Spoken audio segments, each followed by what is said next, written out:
사랑하는 주님, 찬양으로 예배에 올려드립니다. 기쁨으로 찬양하는 우리의 고백을 기뻐 받으시고 예배 가운데 성령의 임재가 충만케 해주시옵소서. 이 모든 말씀 살아계신 예수 그리스도 이름으로 기도드립니다. 마른 땅을 적셔주시고 하늘에서 만나를 내려주시는 우리를 위해 또 모든 준비해 주시는 주님을 위하여 다 같이 찬양드리겠습니다.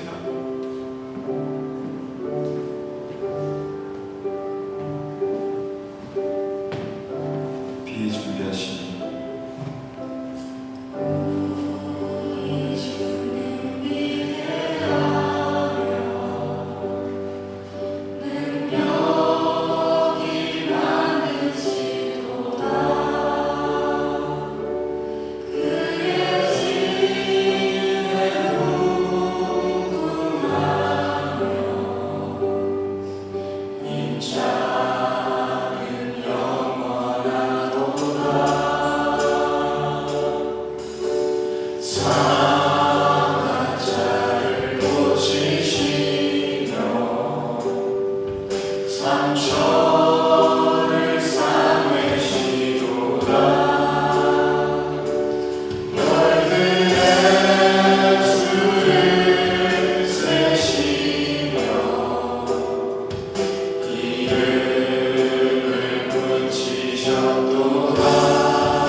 우리 다음 찬양 나로부터 시작된 함께 찬양드리겠습니다. 주님이 우리 편에 역사하신다. 우리 다 같이 박수 치며 주님 앞에 찬양 나아가겠습니다.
사랑을 기억하며 찬송드리겠습니다.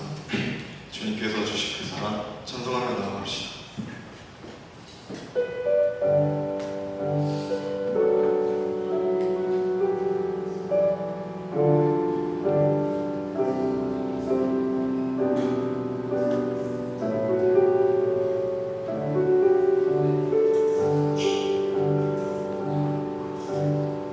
아버지 사랑 내가 노래해. 아버지 사랑 내가 노래해. 아버지 은혜 내가 노래해. 그 사랑 변함없으신 거짓없으신 성실하신 그 사랑 사랑할 때 걷지 않으시네. 사랑할 때 걷지 않으시는 꺼져가는 등불 끄지 않는 그 사랑 변함없으신 거짓없으신 성실하신 우리 모두 이 손을 주께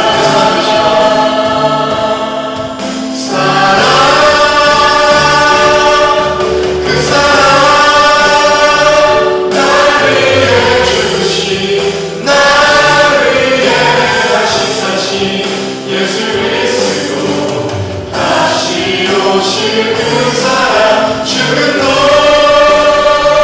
생명도 천사도 하늘의 어떤 권세도 끊을 수 없는 영원한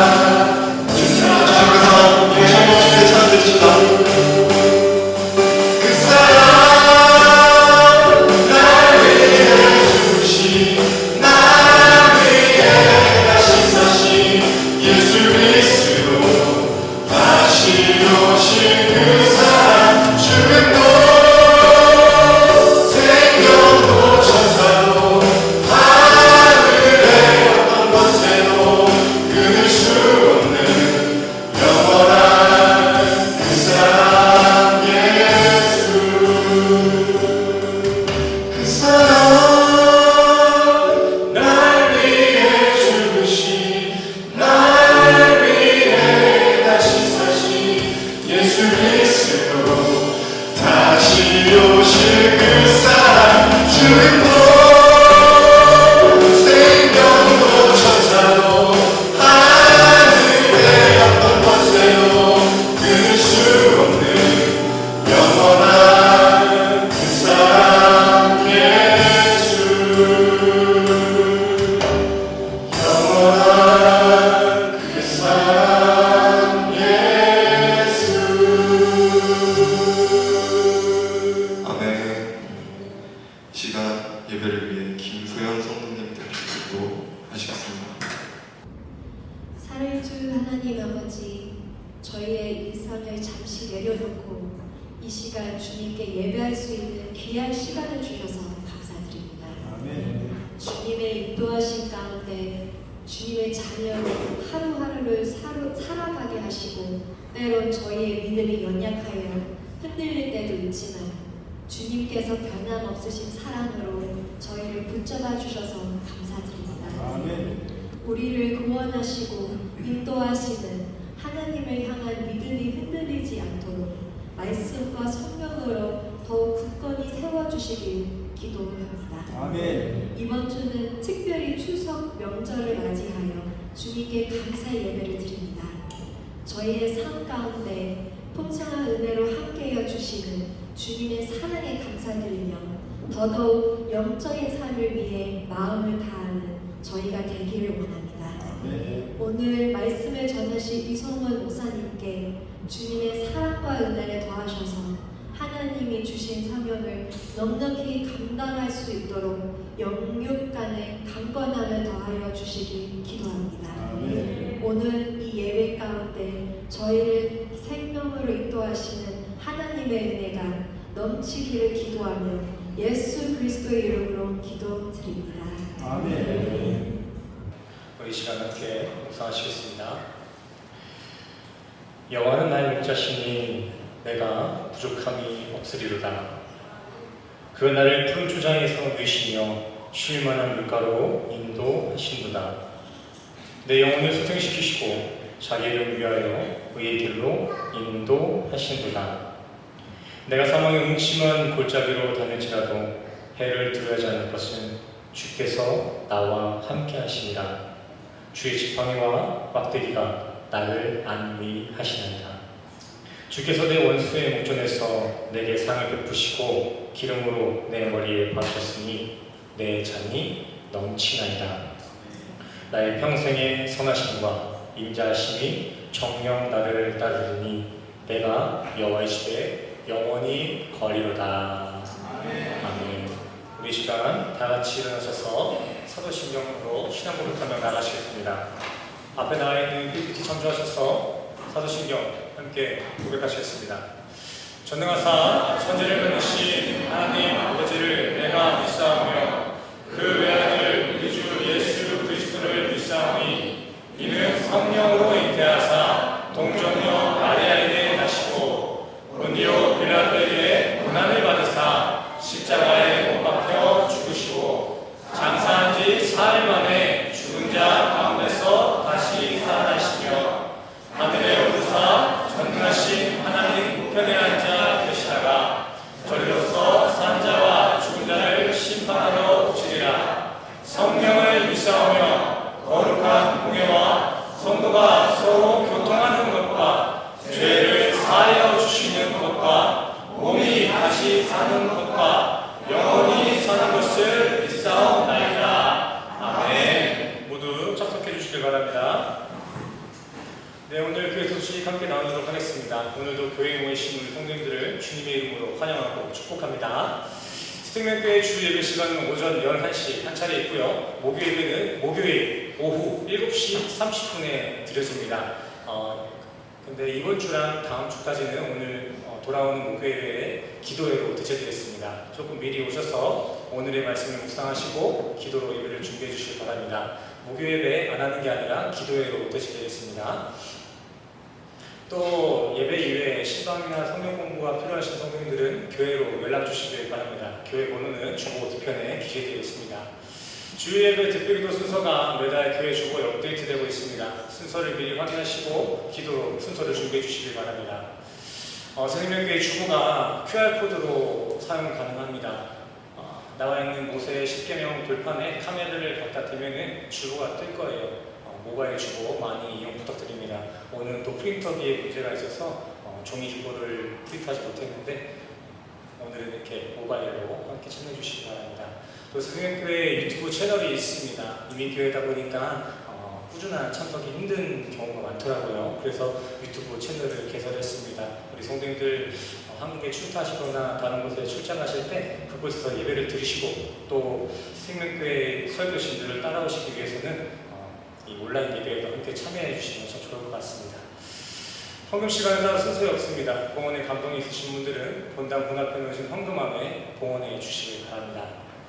주일 어린이 예배가 오전 9시 30분, 주일 오전 9시 30분에 드려지고 있습니다. 우리 아이들 픽업이 필요하신 경우는 배재호 권사님이나 김소영 선생님께 연락 주시길 바랍니다. 또 오늘 예배가 끝나고 애창 후에는 오후 1시부터 1층 소예배실에서 제자 모임이 있습니다.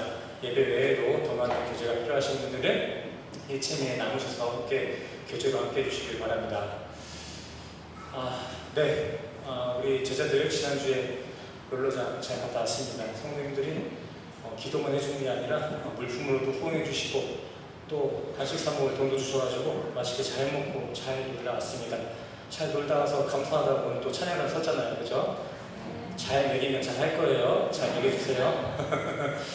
네, 그리고 또 우리 계속해서 매년마다 이제 크리스마스 시즌이 되면 저희 교회에서 이제 가라지 세일을 하죠.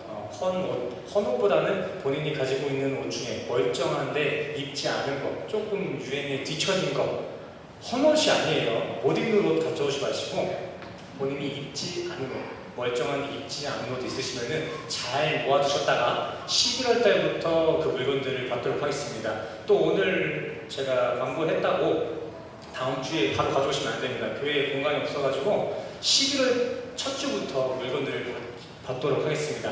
첫 주부터 받아서 11월 말이나 12월 초에 가라지 세일을 하도록 하겠습니다. 몇 사람 안 올 것 같잖아요. 엄청 많이 옵니다. 수십, 100명도 넘었던 것 같아요. 한 벌에 100페소, 2,500원에서 한 3,000원 되는 가격으로 장사를 하는데 결산을 해보면 한 150만 원 넘게 나옵니다. 어마어마하죠. 그 많은 짓은 그 많은 옷을 팔아야 될 사람들도 필요하다는 것입니다. 함께 참여하시는 분도 중요하고 또 물건도 잘 준비해 주시기 바랍니다. 그리고 이렇게 해서 나오는 수익금은 전부 다 주변에 있는 미자립 교회라든지 우리가 섬기고 있는 자매교회에 도움의 손길로 전해질 예정입니다. 많은 참여와 관심, 기도 부탁드립니다. 오늘 이 시간 본 말씀 보시기 전에 내 맘을 엽니다. 영접성 함께 찬양하시고 오늘 본 말씀 보도록 하겠습니다. 함께 찬양하시겠습니다. 사랑의 예수님, 사랑의 예수님, 나를 찾아오셔서 십자가로 대속하사 내 마음 두드리네. 오 사랑의 예수님, 지금 내 맘을 엽니다. 내 안에 거하셔서 나의 생명. 다시 한번 생각할까요? 사랑의 예수님, 나를 찾아오셔서 십자가로 대속하사 내 마음 두드리네. 사랑의 예수님, 지금 내 맘을 엽니다. 내 안에 거하셔서 나의 생명 되소서.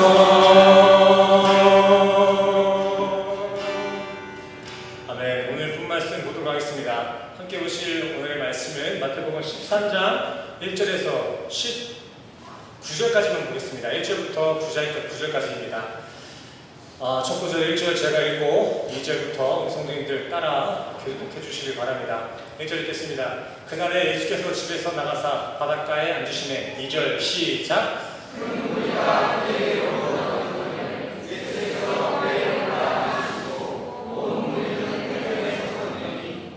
예수께서 비유로 여러 가지를 저희에게 말씀하여 가라사대 씨를 뿌리는 자가 뿌리러 나가서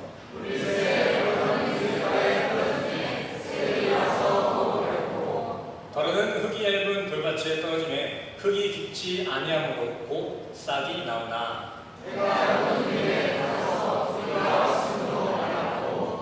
더러는 가시떨기 위에 떨어지매 가시가 자라서 기운을 막았고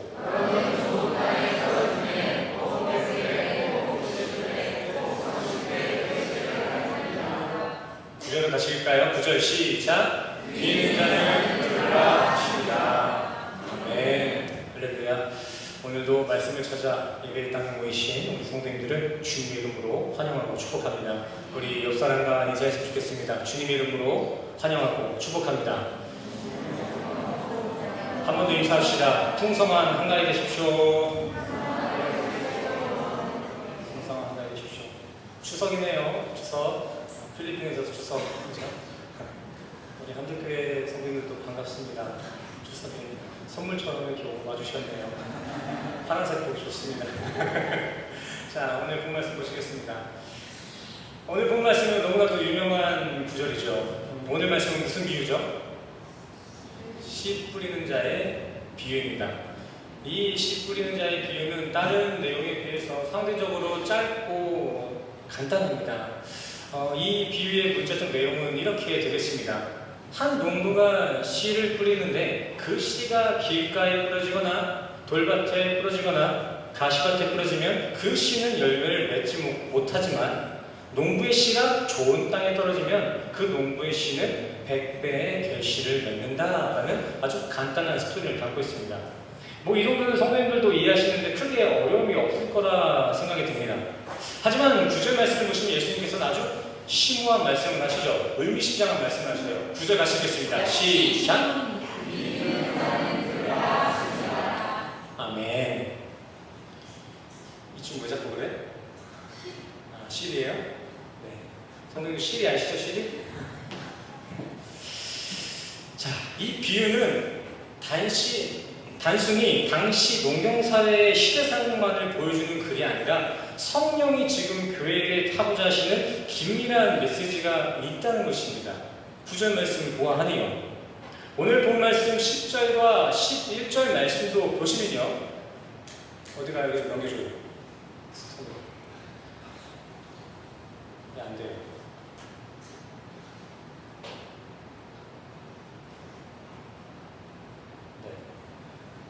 손발이 잘 안 맞네. 자, 이렇게 오늘 본 말씀 10절과 11절 말씀에서 보시면 이 비유는 예수님의 제자들에게만 허락된 천국에 대한 비밀이다라는 말씀을 하십니다. 오늘 비유는 천국에 대한 비유인데 이 비유는 예수의 제자, 예수와 동행하는 귀 있는 자들에게만 해석될 수 있는 구원의 메시지다라는 것입니다. 자, 우리 오늘 이 시간 이러한 관점을 가지고 오늘 본문을 살펴보도록 하겠습니다. 이제 예수님께서 배에 올라가서 자기 주변에 보는 성도들에게, 그 백성들에게 이제 말씀을 전하시죠. 근데 이 배 위에 올라가서 설교하시는 이 발단이 언제부터냐 하면은 13장이 아니라 12장 말씀부터입니다. 12장 말씀 핵심 구절을 가져왔습니다. 같이 읽겠습니다. 시작. 어떤 사람에게 들어가야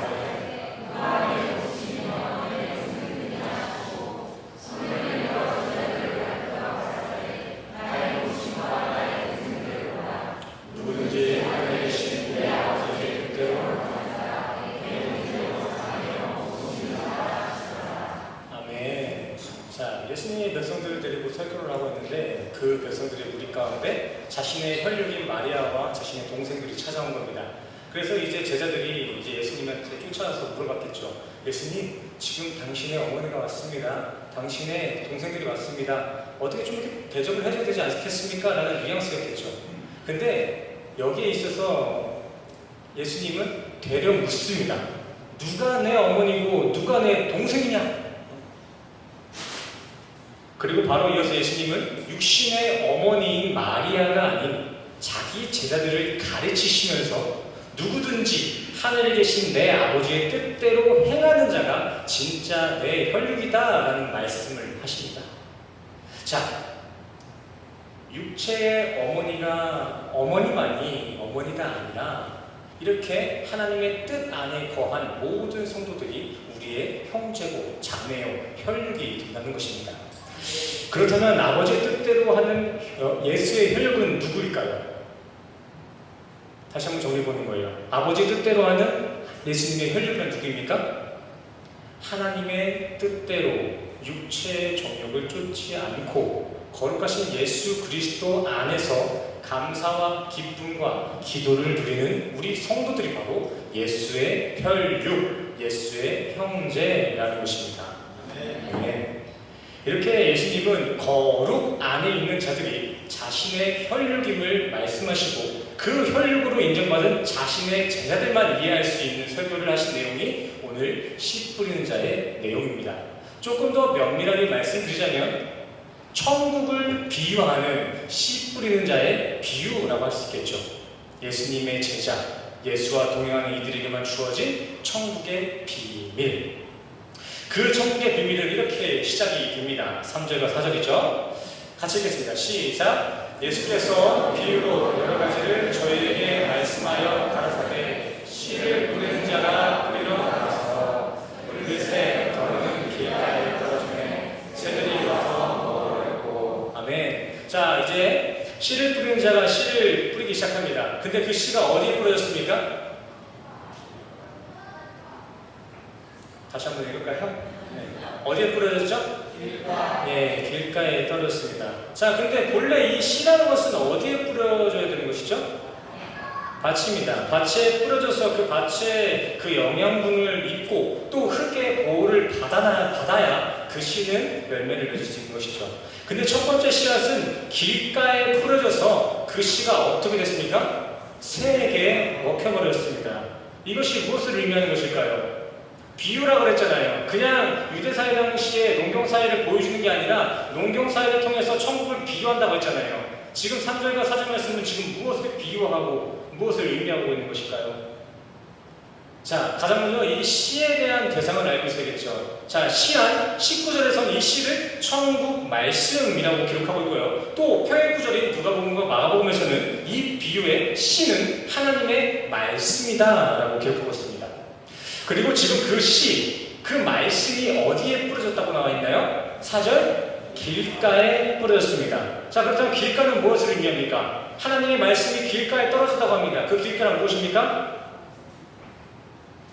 너무나 감사하게도 오늘 비유는 제가 딱히 막 연구할 것도 없이 예수님이 다 해석해 주셨습니다. 자, 말씀 볼게요. 길가에 뿌려진 시란 우리 마음에 뿌려진 씨, 하나님의 말씀이 각자의 말씀 속에 심겨지기도 전에 19절 악한 자, 사단, 마귀가 그 씨를 빼앗은 상태가 바로 길가에 뿌려진 씨다라는 것입니다. 아멘이십니까? 이거는 아멘 해주셔야 돼요. 제가 연구한 해석이 아니라 예수님이 말씀하신 해석입니다. 하나님의 말씀을 듣고 우리가 하나님의 말씀을 읽고 했던 이 말씀이 우리의 말씀 속 양심이 되고 신앙이 되어야 하는데 심겨지자마자 사탄 마귀가 이 말씀이 구원을 이루는 신앙까지 못 가게 막았다라는 것입니다. 우리 신앙생활에도 얼마나 이런 경우가 허다합니까? 이렇게 오늘 우리에게 주어진 말씀에 감동하고 아멘하다가도 금방 또 이 세상에 즐기한 마귀적 요소, 세상 정욕과 재미들이 마음이 뺏겨서 이 말씀을 신앙으로 굳건히 세우지 못하는 경우들 얼마나 많습니까? 한번 생각해보세요. 가끔 주일날 막 은혜 받아가지고 나도 이제 목사님 말씀처럼 말씀 좀 제대로 읽어야겠다, 통독해야겠다, 기도에 참석해야겠다, 이제 헌신과 봉사로 감사를 고백해야겠다, 이러다가도 이런 여러 신앙의 결단 그거 다 교회 문 밖으로 나가면은 다 잃어버릴 때 있잖아요. 그쵸? 교회에서 받은 은혜 밖에 나가서 다 잃어버릴 경우 있잖아요. 리액션이 좋으시네요. 예, 낯설어요. 네, 감사합니다. 있잖아요. 그죠? 저만 그런 거 아니잖아요. 이 예배당에서 받은 은혜 밖에서 다 까먹을 때 있잖아요. 한국교회만 그런 거예요. 우리 교회 사람들은 안 그래요. 밖에 가서 안 까먹어요. 근데 이렇게 이 예배당에서 받은 은혜를 밖에 나가서 다 까먹는 이런 것, 세상의 재미에 신앙이 함몰되어지는 것, 이것이 바로 사단 마귀가 우리의 신앙, 우리의 구원을 방해하고 있다는 것입니다. 성도님들, 이 복음, 이 성경이라는 것은 우리에게 말과 글로 전해졌지만 이 복음은 한 번 듣고 한 번 보는 게 전부가 아니라 그 전해진 소식을 끝까지 수호할 때 비로소 마지막 그날 우리의 심판 앞에서도 좋은 소식, 의가 되는 것이지, 그 복음을 설교 한 번 들었다고 성경 한 번 봤다고 해서 그 씨가 바로 천국의 소망, 열매가 되는 건 아닙니다. 복음은 듣는 것도 중요하지만 복음은 지키는 게 관건입니다. 지켜내는 거예요. 이전에 빼앗긴 씨, 우리가 이전에 말씀을 듣고 잃었던 그 은혜들은 어쩔 수 없다고 칩시다. 근데 이제 우리 앞으로 우리에게 주어질 그 씨, 하나님의 말씀, 우리에게 앞으로 주어질 그 하나님의 말씀은 잘 지켜낼 수 있기를 간절히 소원합니다. 각자에게 주어지는 그 은혜와 그 씨가 하나님이 주신 씨와 말씀과 은혜가 맞다면 그 씨는 성도님들이 그 씨가 열매 맺을 때까지 계속 부으실 거예요. 성도님들이 은혜 한번 까먹었다고 하나님이 고약한 놈들 이제 씨 안 줘, 이게 아니라 정말 하나님이 성도님들의 인생 가운데 농부가 맞으시다면 그 농부는요 성도님들의 삶 가운데 계속 씨를 뿌리실 거예요. 언제까지요? 열매 맺을 때까지. 자, 이 비유의 이 씨, 말씀을 뿌리는 자도 보시면 이렇게 길가에 씨를 뿌리시고 농장에 실패했다고 해서 씨 뿌리기를 포기하지 않으십니다. 길가에 뿌렸던 그 씨가 새한테 먹힌다 할지라도 그 농부는 또 씨를 뿌린다고요. 자, 그렇게 이제 두 번째 씨를 뿌립니다. 5절, 6절 같이 읽겠습니다. 시작.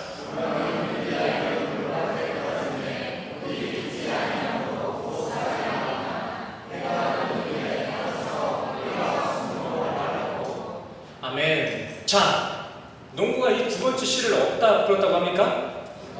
네, 돌밭에 뿌렸습니다. 그래서 이 돌밭에 뿌려진 씨는 열매를 맺었나요? 못 맺었나요? 못 맺었습니다. 왜요? 해에 타버렸습니다. 그 씨가 흙으로 잘 덮여 있어야 필요한 만큼의 햇빛만 받고 영양분만 받는데 그 흙 밖에 심겨졌기 때문에 이 씨는 타서 없어져 버린 것입니다. 예수님은 이런 돌밭에 뿌려진 씨를 이렇게 설명해 주십니다. 돌밭에 뿌려진 씨란 씨, 말씀이 신앙의 뿌리를 내리지 못해서 세상 환난과 역경이 있을 때 그런 세상 환경에 의해 함몰되어지는 얕은 신앙이 바로 돌밭에 뿌려진 신앙이다 라고 말씀하셨습니다. 이게 뭐예요? 이게 뭘 의미하는 거예요? 인간이 중심이 된 인본주의, 인간의 바람에 따라 신이 되기도 하고 또 하지만 필요 충족이 되지 않으면 곧바로 버려버리는 쓰레기 기복주의를 지금 탐망하고 계신 것입니다. 이스라엘 백성이 그랬습니다. 출애굽기 말씀을 잘 떠올려 보시면 하나님께서는 애굽 종살이에 신음을 하고 있었던 이스라엘을 구원해 주시죠. 종살이에서 출애굽을 시키셔요. 근데 그 종이었던 이스라엘 사람들을 꺼내놓으니까 그 이스라엘 사람들이 하나님 앞에 뭐라고 그랬어요? 계속 감사하다 했습니까? 아니요. 기껏 애굽 땅에서 꺼내놓으니까 이렇게 얘기합니다. 아니, 애굽에서 나름 의식주를 잘 해결하고 있었는데 왜 괜히 그 종살이에서 탈출시켜갖고 이 고생을 시키십니까? 이럴 거면 다시 종의 삶, 애굽으로 돌아가는 게 낫겠다라는 탄원을 했습니다. 그래서 하나님은 이 1세대 출애굽 이스라엘 백성들을 다 죽여버리시죠. 왜요? 아, 그 애굽에서 종살이 하는 게 그렇게 좋더냐?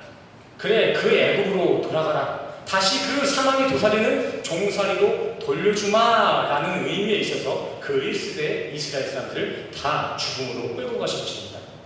오늘 본문에 예수님께서도 오늘날 우리에게 이렇게 말씀하시는 것입니다. 인간이 중심된 교회, 자기들 입맛에 맞게 변질시킨 그런 유생숭배와 같은 예배에는 절대 열매가 없다. 신과 종교까지도 그저 자기들 필요수단으로 전락시키는 그런 기복주의 신앙에는 열매가 맺을 수 없다라고 말씀하신 것입니다. 로마서 7장 말씀에도 기록되어 있듯이 이렇게 같은 씨, 같은 거룩한 것이 주어져도 누군가에게는 생명으로 주어지지만 같은 것도 누구에게는 되려 저주가 되는 걸 지금 이야기하고 있는 것입니다. 이 다음에 나오는 가시떨기에 뿌려진 씨도 마찬가지입니다. 씨 뿌리는 자는 길가에 뿌려져서 열매 맺지 못하고 또 다음 돌밭에 뿌린 것도 수확하지 못해도 또다시 씨를 들고 농사를 짓는데 이번엔 그 씨가 가시떨기에 떨어졌습니다. 자, 이번 가시덩굴에 뿌려진 씨는 어떠한 열매를 맺을 수 있을까요? 없을까요? 없습니다. 자, 7절 보시면 그 씨는 기운이 막혔다라고 나오는데 이 기운이 막혔다라는 것은 질식사를 의미한 거예요. 목매어 죽었다. 숨 못 쉬어 죽었다라는 것이죠. 열매를 못 맺었다는 거예요.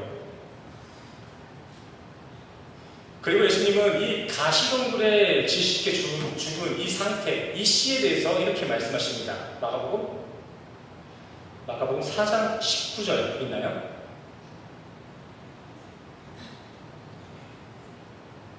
없으면 제가 읽어드릴게요. 마가복음 4장 19절에 나와 있는 말씀과 같이 세상의 염려와 재리의 유혹과 욕심, 누가복음 8장 14절 말씀과 같이 이생의 염려와 재리와 일락으로 결실을 맺지 못한 상태가 가시덩굴의 씨다라고 기록되고 있습니다.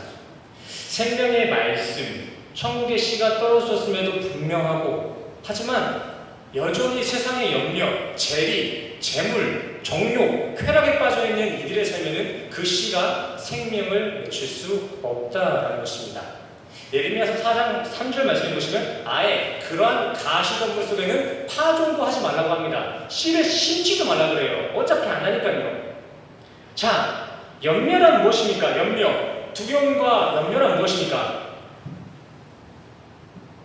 보통 이 염려라는 것은 다가올 미래에 대한 두려움에서 파생되는 것입니다. 근데 왜 이러한 두려움이 생명을 결실치 못하게 하는 죄가 되는 것일까요? 왜 두려움이 죄입니까? 왜 두려움이 죄예요? 예, 성경은 총 365차례에 걸쳐서 우리 백성들에게 이야기합니다. 성경이 365번 반복해서 우리에게 이야기를 하는 거예요. 두려워하지 말아라. 내 아들, 내 딸아, 두려워하지 말아라. 더하여 바울은 너희들이 가지고 있는 그 두려움은 하나님이 주신 마음이 아니다 라고까지 이야기합니다. 그러게 오늘 본문의 예수님께서는 365번이나 반복하여 두려워하지 말라는 그 하나님의 말씀을 따르지 않고 하나님이 주신 마음도 아닌 두려움에 사로잡혀 있는 불순종의 상태를 결실치 못한 씨의 상태로 지금 비유하고 있는 것입니다. 또 다음 이제 재물과 일락. 이 다음 재물과 일락은 뭐 말할 것도 없죠. 성경은 물질을 일만하게 근원이다 라고 기록하고 있으며 또 일락, 향락, 세상에서 먹고 놀기를 좋아하는 자들은 살았으나 죽은 자다 라고 기록하고 있습니다. 성령의 사람은 성령으로 행하며 성령으로 비롯한 열매를 맺어내고 여전히 육체에 있는 사람은 육체의 일을 하며 육체의 열매, 죄와 사망을 맺어내듯이 염려에 빠지는 것과 세상 재물과 향락에 빠져 있는 것은 생명의 결실을 맺지 못하는 그러한 사람들의 전유물이 됐다라는 것입니다.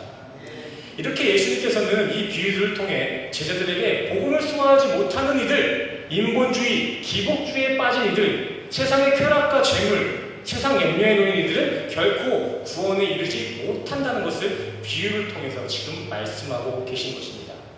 자, 근데 솔직하게 말해서 방금 예수님이 풀어놓으신 비유의 해석에 해당되지 않는 사람이 어디 있어요? 세상 좋아하지 않는 사람이 어디 있어요? 재물에 빠지지 않는 사람이 어디 있습니까? 있으신가요? 인간 중에 그런 사람이 있을 수 있을까요? 세상을 사랑하지 않고 재물을 사랑하지 않고 그냥 하나님을 바라보는 사람이 있을까요? 없을까요? 없습니다. 그건 사람이 아니겠죠. 이러한 비유 말씀을 통해서 하나님이 우리에게 하고자 하시는 말씀은 너희들에게 주어진 그 밭을 열심히 가위로 닦아가지고 그 씨에 도움을 줘갖고 한번 열매를 맺혀봐라 이런 게 아닙니다. 지금 포커스는 씨에 있지 않습니까? 씨. 오늘 비유 제목이 뭐예요? 씨 뿌리는 자의 비유예요. 근데 만약에 예수님이 지금 밭에 그 포커스가 가 있다면 밭을 개발해야 되는 이유, 뭐 이런 비유로 설명이 됐겠죠. 근데 오늘 비유는 뭐다? 씨 뿌리는 자의 비유. 우리는 이 비유를 통해서 우리의 그 어떠한 신앙의 열심을 부리거나 우리가 가지고 있는 부족한 것들을 어떻게 개발해야 된다는 이런 인본주의적인 생각을 떠올리시면 안 된다는 것입니다. 이 비유의 예수님은 그렇게 인간의 열심과 노력에 포커스가 있는 것이 아니라 되려 너희 인간들은 하나도 빠짐없이 이러한 죄 가운데 있다는 걸 난 알고 있어. 본래 인간이라는 게 이렇게 열매를 맺어낼 수 없는 상태다. 첫 번째, 두 번째, 세 번째, 길가와 돌밭과 가시덤불, 이거는 다른 사람 얘기가 아니라 너네 인생이다 라고 얘기하고 있는 것입니다. 지금 발각하고 있는 거예요. 의는 없나니 하나도 없고 세상에서 가장 부패한 이들이 인간의 마음이며 이성 없는 짐승과 같은 이러한 상태가 바로 인간이다 라는 것을, 이러한 너희들은 생명을 결코 맺을 수 없다는 것을 자기 부인을 지금 선포하고 있는 것이죠. 에스겔서 37절 말씀, 그 마른 뼈들이 살아난 때를 한번 기억해 보시기 바랍니다. 그 마른 뼈가 뭘 잘해서 막 갑자기 군대로 살아나나요?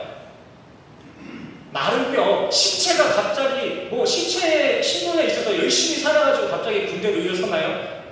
아니잖아요. 그냥 신체는 신체대로, 뼈는 뼈대로 땅에 아무것도 할 수 없이 누워있는데 그 가운데 하나님의 호흡, 생기가 들어가니까 그들이 하나님의 뜻을 이루는 군대가 되었다라는 게 에스겔의 환상 속 뼈의 군대 아니겠습니까? 마찬가지로 우리도 그래요. 우리는 하나님의 생기가 없으면 생명도 아닙니다. 일락을 좋아하는 자, 사실 일락을 좋아하는 자는 인간의 실존이거든요. 인간은 인간으로만 살아가면 죽을 수밖에 없다는 것이겠죠. 그렇게 하나님의 생기가 없으면 우리는 생명도 아니라는 거예요.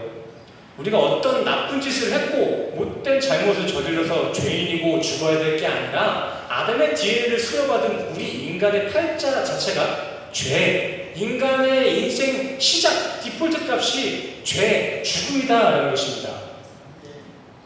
아멘이십니까? 원죄 아시잖아요. 원죄. 우리는 태어나자마자 죄인입니다. 죄인. 하나님의 말씀 없이 그냥 주어진 삶을 그냥 살아가는 것, 그것이 죄라는 거예요. 구약에서도 보시면 바로 왕을 완악하게 하시다라는 표현을 하는데, 근데 하나님은 그를 어떻게 완악하게 만들어 가셨죠? 갑자기 못된 사람을 만들어요?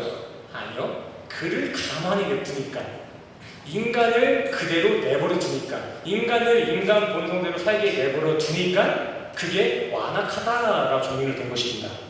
아멘이십니까? 우리 마음대로 살아가는 것, 하나님의 말씀 없이 우리의 마음대로, 우리의 정욕대로 살아가는 것이 죄고 완악이라는 것입니다. 로마서 1장 24절의 말씀도 한번 보시길 바랍니다. 인간을 인간 본성대로 냅두는 것이 완악이고 욕됨입니다. 우리 같이 읽겠습니다. 시작. 그러므로 하나님께서 그들을 마음의 정욕대로 더러움에 내버려 두시나. 네. 인간은 어떤 죄를 저질러서 나쁜 사람, 죄인이 되는 것이 아니라 인간은 인간으로 그대로 내버려 두면, 하나님이 관여치 않으시면 그것 자체가 더러움, 죄됨, 악함이라는 것입니다. 근데 그런 죽은 인생, 완악한 인생에 하나님께서는 계속 씨를 뿌리시는 거예요.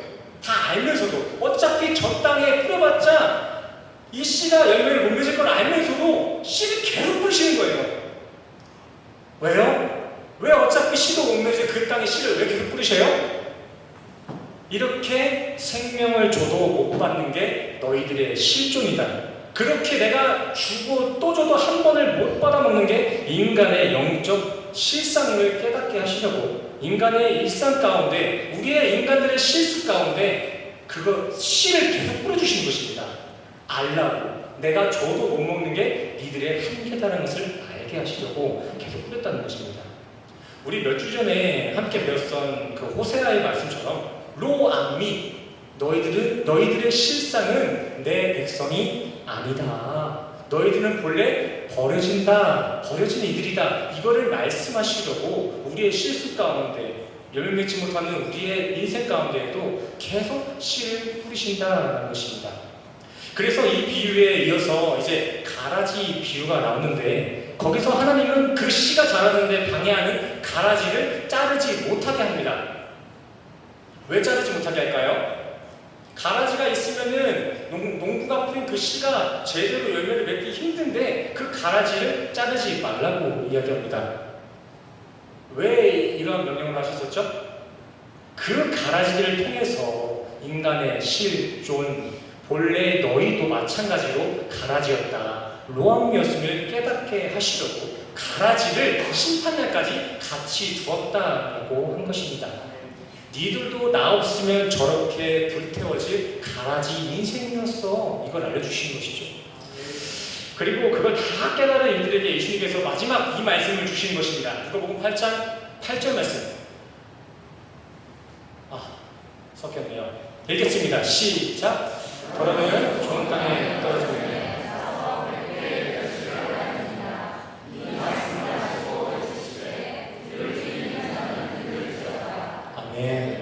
좋은 땅에 떨어진 씨는 100배의 결실을 맺는다. 그리고 예수님께서 이 좋은 땅을 이렇게 설명해 주십니다. 좋은 땅이란 말씀을 듣고 깨닫는 것, 좋은 마음으로 말씀을 듣고 지켜서 인내로 결실을 맺어내는 것, 이것이 좋은 땅에 심겨진 씨의 상태라는 것입니다.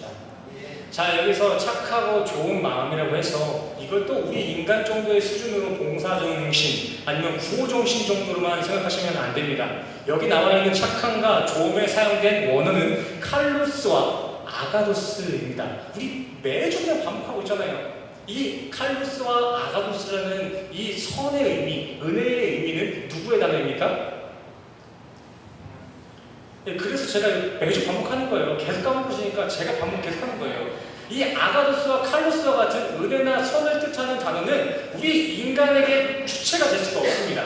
선과 은혜는 오직 하나님이 주체된 단어다. 하나님의 단어다라는 걸 기억해 주시길 바랍니다.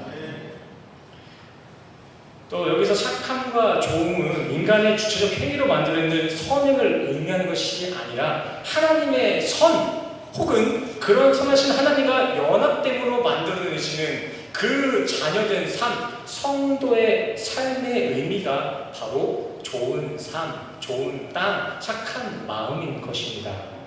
이러한 좋은 마음, 착한 마음 가운데에서만 100배의 결실을 맺을 수 있다는 것입니다. 인간이 아무리 착해지려고 선과 악을 나눠놓고 선의 퍼센테이지를 아무리 높인다고 해도 그 인간의 땅 가운데에는 열매를 맺을 수 없지만 하나님의 선, 또 하나님의 선하신 하나님의 그 영역 가운데 들어가 있는 우리의 삶 가운데 나타나는 삶의 표현적인 모습들, 그런 것들이 바로 착하고 좋은 마음, 그러한 삶만이 시의 열매를 맺을 수 있다는 것입니다. 정리해보자면 거룩이라는 하나님의 영역에서만 100배의 결실, 구원의 열매가 맺힌다는 것입니다. 로마서 말씀에서도 보시면 죽은 나무가 어떻게 다시 살아난다라고 얘기가 나와 있죠. 그 적부침의 비유에서 그 죽은 가지가 어떻게 다시 생명을 얻나요? 뿌리에 진액을 받은 진짜 참 감람나무에 붙어있기만 하면 죽어있던 가지도 다시 살아나게 됩니다. 그래서 마태복음 13장 23절에서는 그 말씀을 듣고 깨닫는 것이 구원이다 라고 말하고 있는 것인데, 여기서 깨닫다라는 것도 원어를 살펴보시면 그냥 이 깨닫다는 지식적인 차원의 인지나 지성 차원의 확신을 의미하는 것이 아니라 이것은 함께 두다, 동행하다, 연합을 의미하고 있는 것입니다. 연합된 자만 구원 얻는다. 마지막 정리하겠습니다. 각자에게 뿌려진 씨를 구원의 열매로까지 결심하게 하는 것은 인간의 어떤 수고나 노고로 이루어지는 것이 아닙니다. 각자의 밭을 열심히 일굴 때 그 일금에 도움이 돼서 그 씨가 열매를 맺는 것이 아니라 그 씨, 그 말씀과 동행하는 것, 그 말씀과 연합되어 하나님의 선하심을 이루는 것, 이것이 100배의 결실, 구원을 맺는 인생이다라는 것입니다. 그리고 12절 말씀에서는 그렇게 선하신 씨, 말씀과 연합된 좋은 땅들이 바로 예수의 형제요, 모친이요, 자매요, 혈육이 된다라는 것입니다. 이렇게 루암미, 내 백성 될 자격 없는 이들을 내 씨로, 말씀으로 암미, 내 백성 삼겠다, 자격 없는 너희들을 내 혈육으로 삼겠다라는 것이 오늘 씨 뿌리는 자의 비유, 핵심 내용인 것입니다. 성도님들, 오늘 이렇게 함께 진리의 말씀을 나누고 이렇게 선하신 하나님의 말씀에 아멘으로 하나 되는 우리가 바로 예수님의 형제요, 자매요, 가족이 되는 줄 믿습니다. 우리 형제요, 자매잖아요. 그래서 피 한 방울도 안 섞이고 같은 곳에 태어나지도 않았는데도 교회에 모여서 같이 말씀 나누면 형제님, 자매님 하는 것입니다. 이렇게 우리는 말씀으로 한 형제요, 한 자매요, 하나가 된 것입니다. 그리고 하나님은 이렇게 주로 하나 된 우리의 삶에 계속 씨를 뿌리실 거예요.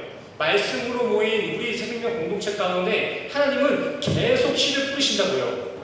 언제까지요? 우리의 인생이 돌밭이었구나. 우리의 인생은 어차피 구원을 이룰 수 없는 가시밭 덩굴의 인생이었구나. 그것을 깨닫고 이제는 그러한 나를 수양하고 개발하는 것이 아니라 그 씨를 의지해야겠구나.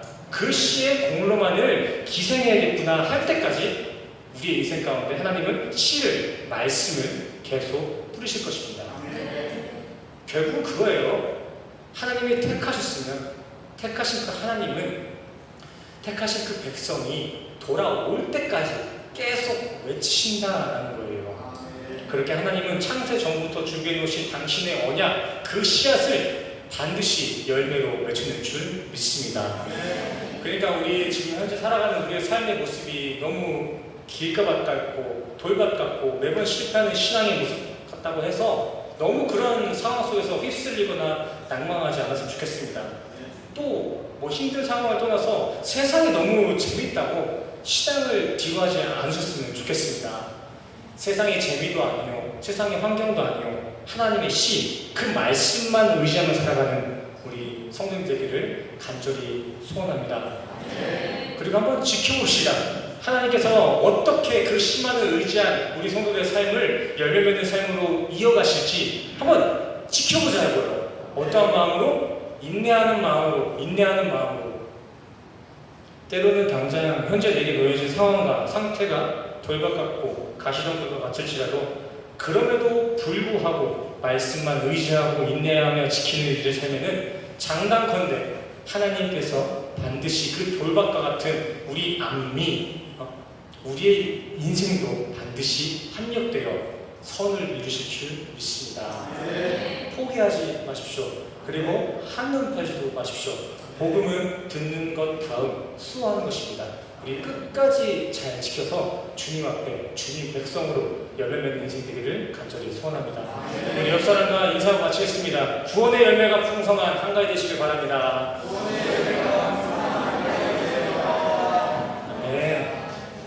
아멘, 할렐루야. 자, 오늘 준비한 설교 말씀 여기서 마무리하도록 하겠고요. 우리 이 시간 우리에게 말씀을 통해 허락하신 이 은혜의 감동을 가지고 또 한 주간 가지고 있었던 기도의 제목을 가지고 우리 이 시간 함께 기도하고 찬양하는 이 시간 갖겠습니다. 먼저 주가 일하시네 함께 찬양하시고 믿음의 고백 드리도록 하겠습니다. 함께 찬양하시겠습니다.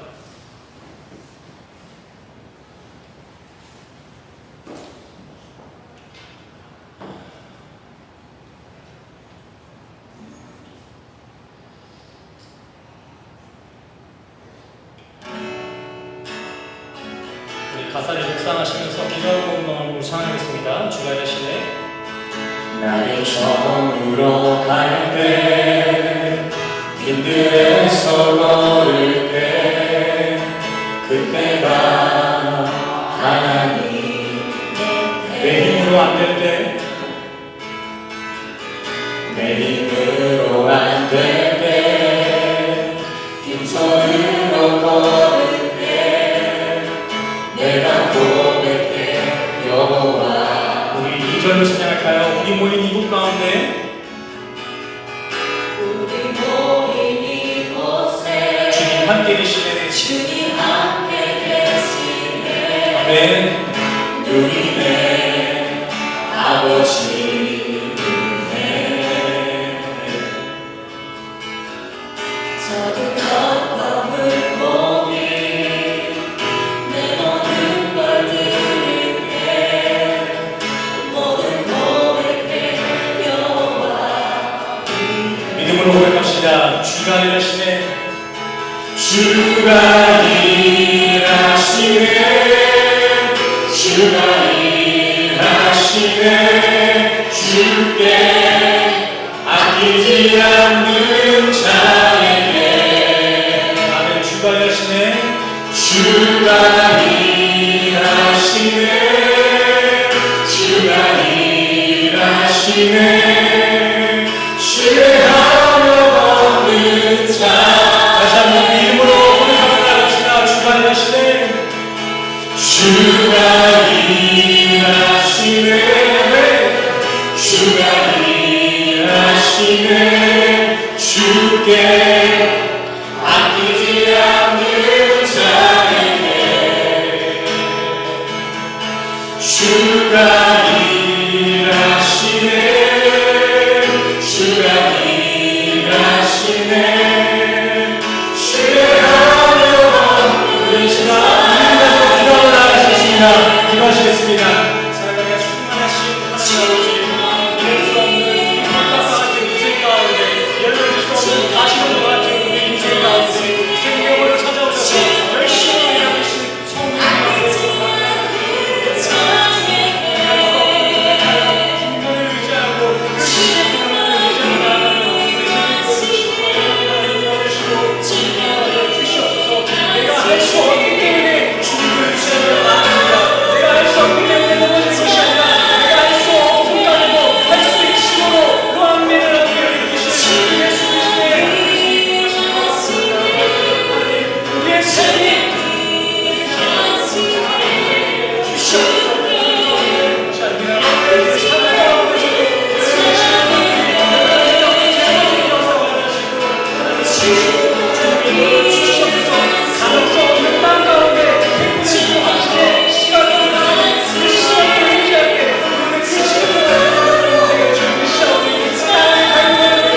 주께 아끼지 않는 자에게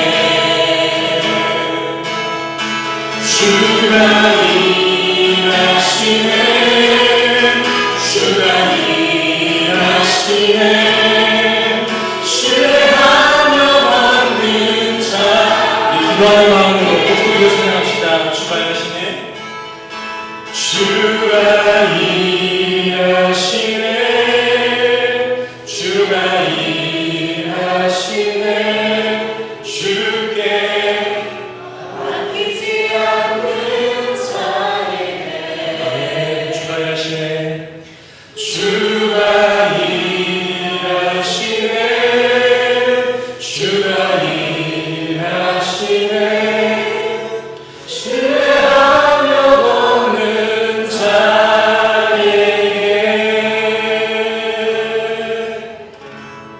아멘. 아멘. 기도하시겠습니다. 사랑하는 주님, 오늘날 무가치한 돌짝밭 같은 우리 인생에도 생명으로 찾아오시며 감사를 드립니다. 아버지의 그러한 열심이 있기에 우리는 이 가시덤불 속, 이 세상 인상 속에서도 구원에 대한 소망으로 기쁨을 누리며 살아갑니다.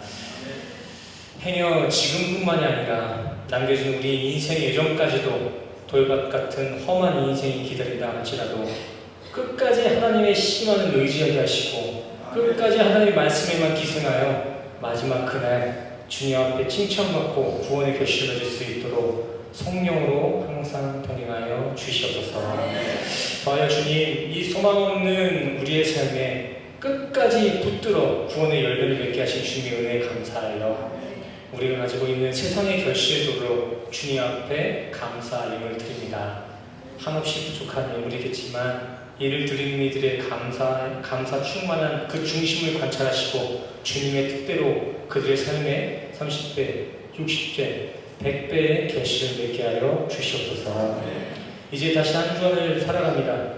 우리가 살아가는 모든 순간이 열매 맺는 좋은 땅과 좋은 시간 될 수 있도록 우리의 삶과 항상 동행하여 주시옵소서. 우리의 기도를 들으시고 선하게 응답하실 줄 믿사오며 예수 그리스도의 이름으로 간절히 기도드렸습니다. 아멘. 할렐루야. 우리 이 시간 마지막으로 다 같이 일어나셔서 기대 찬양 함께 찬양하시고 축도로 예배를 나아가도록 하겠습니다. 우리 기대 찬양 모두 찬양하시겠습니다.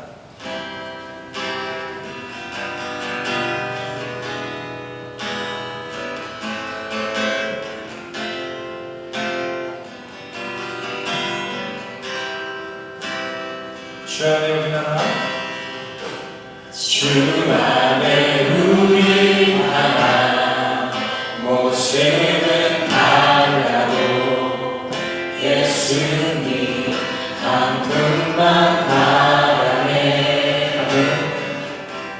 사랑과 선행으로 서로를 격려해 따스함으로 모두 원하니 주님 우리 안에 함께 하시니 형제자매의 기쁨과 슬픔 때문에 내 안에 있는 주님 모습 보내 그분 기뻐하시네. 함께 고백합니다. 주님 우리를 통하여서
얹으시고 다 같이 가슴에 손을 얹으시고 함께 축도로 나아가시겠습니다. 대표로 축도하겠습니다. 축도하시겠습니다. 지금은 우리 주 예수 그리스도의 은혜와 십자가로 확증하신 주님의 사랑과 하나님의 영이신 성령님의 교통하심이 오늘 이 시간 세상의 열매를 내려놓고 성령의 열매를 맺기 위해 이 자리에 모인 우리 모든 성도님들의 머리머리 위에 지금으로부터 영원까지 함께 하시기를 간절히 축원하옵나이다.